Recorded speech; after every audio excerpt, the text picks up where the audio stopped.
Look at that. Huge head, massive venom glands. And right now he's just slowly coming out, flicking his tongue, picking up the scent particles, trying to figure out what's going on. And as you can see, if I zoom in, right next to the snout, you can see that giant hole. That is not a nostril. That is a huge heat-seeking pit. So you can see, I'm keeping my eye on the snake at all times, but if I gently rub down after the snake's soaked, the skin starts to froth off like it's nothing. And then if you look at that skin, you can see each and every scale is like a modified spike. I got 2 big hooks. I'll keep one for me.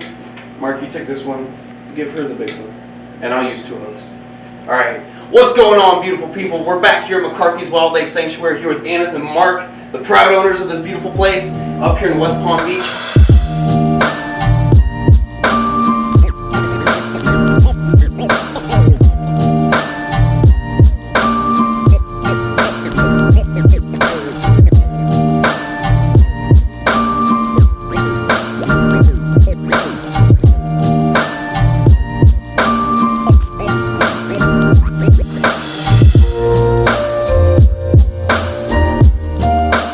And right now we're currently in the snake house, and Mark is a huge fan of vipers, and so is Aneth. So they have a huge collection of rattlesnakes and different species of viper, also along with cobra species and different types of elapids.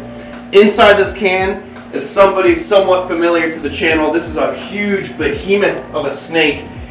It's the Bushmaster, or as I like to say on my show, the Bushmaster! Oh, mamma mia! Oh. So, this guy has a little bit of a situation with shedding. Mark puts them in a can, soaks them. He'll sometimes put sponges in there to add friction to the snake so it's easier for him to bust out. This is what Mark's been doing forever. He's been keeping snakes his whole life. He's even worked for Bill Haas, the legend of milking venomous snakes down here in South Florida, and to a lot of people in the world who love reptiles. So like I said, inside this can, there's a very, very large Bushmaster. This snake is nearly 8-9 feet long, Lacheus muta. This is the largest, longest species of pit viper on the planet. And man, it's massive. Here, let me see that camera real quick. See if you guys can get a good shot of how big this guy is. And this is a garbage can, or a snake holding receptacle. That's like we don't like to call it. Look at that. Huge head, massive venom glands. And right now he's just slowly coming out, flicking his tongue, picking up the scent particles, trying to figure out what's going on.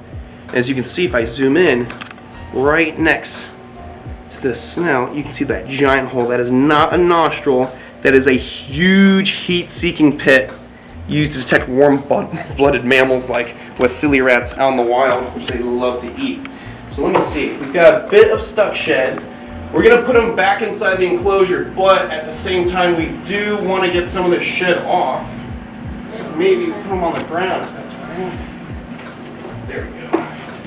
And he's a behemoth of a Bushmaster. Look at him. It is crazy to think that this guy's just around 8 feet long, and they have the potential to hit 12 feet long. Huge, long, hypodermic needles for fangs, hinged fangs that fold inside the mouth. And they're a great delivery system for taking down rodents in the jungle. So this is honestly my favorite species of viper. So it really is a privilege to come over to McCarthy's, give them a hand with their animals, quite literally pulling off shed skin that's stuck. So you can see, I'm keeping my eye on the snake at all times, but if I gently rub down after the snake's soaked, the skin starts to froth off like it's nothing. And then if you look at that skin, you can see each and every scale is like a modified spike. The reason their skin's like this is because they are from the jungle. They like to live under a specific tree called the Wesley tree, which is full of spikes. So this acts as an armor for the animal. And they love to eat the spiny rats that are coming to that tree for dropping fruits. So these are very smart snakes. They sit and they wait for the right opportunity to get their food. They shoot out and inject that venom. It seems like he's pretty good. See any spots you want to pull it off? Just a little bit right. Just a little right here. Just gently rubbing the back, and it's all frothing off like it's nothing. How old is this snake? No clue. Estimated around 9 years? Yeah. Beautiful. And you guys said you got another Bushmaster recently, right? Yes, we got a younger one about 3 foot. Oh, we gotta show the folks back at home what a beautiful young one looks like. Look at that. Beast of a Bushmaster. And you guys are probably thinking at home, oh my God, what is he doing? He is nuts. Why would he handle a snake like that? It's so dangerous. The reality of it is that even if it's the most dangerous snake on the planet, it's all about how you treat the animal, how you handle the animal. The energy you give out and put out is the energy that you get back from the animal. So if I'm aggressive, if I'm jerking around with the animal, I'm making it feel threatened, it's obviously going to defend itself. But if I'm nice and smooth, support the animal, treat him with respect, there's no reason that I should be taking a bite from this animal. Look at that beast of a snake. And one of the most iconic thing about Bushmasters that I love is this right here. Look at that. That right there is a modified scale that's literally like a thorn. It's like a claw. And it acts kind of like a rattlesnake. They'll take that claw that's made of keratin, like a hard nail, and they'll bang it against the leaves to sound like a rattle, as a warning.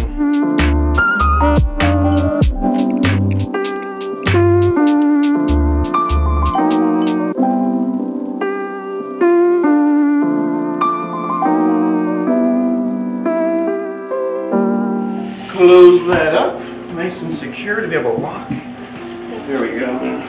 Gotta lock that up and make sure none of the little kids try to play with the Bushmaster. Now that was nice and easy. See that? No biggie. Just a 9-foot Bushmaster. He is a nice bush. He's a really good Bushmaster. So look at this, all the scales that frothed off. You can get a closer look. Look at that. Look at the scales. See how spiky they are? They're almost like the osteoderms of a crocodile, those bony plates on the back. So that's awesome protection when they're living under that wasili tree, which is a full spice. You guys want to see this little Bushmaster? Third one down. All right. On the rack. So how long ago did you get this little one? We got this guy about a month ago. Which one is it? That one right there. Oh, there we go. All right. Let's have a look. So this is kind of like a quarantine rack. So when Mark gets new snakes, he likes to put them in here, not put them too close to the rest of the collection. Let's see. There's a young Bushmaster. Oh, there we go. Look at that. Beautiful young Bushmaster. And what's crazy is even though this snake is just a couple feet long, me being right over here with my chest, being a big heat signature, he could easily target and strike out all the way to right here. Their strike is insane. My Bushmasters are around the same size as this guy, and I know their capability of how far they can strike. So they have a lot of respect from me, and that's why I'm going to close this and put it away. There you go.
Pretty cool. Well, if you guys enjoyed the snakes here and you want to see these snakes up close and personal, check out McCarthy's Wildlife Sanctuary.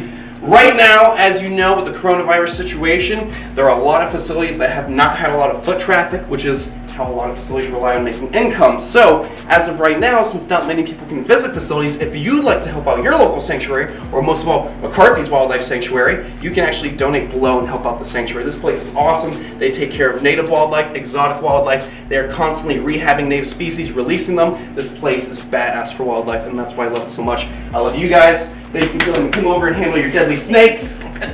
I'll see you guys on the next one. Stay beautiful, stay safe, but most of all, stay gangster. I'll see you on the next one.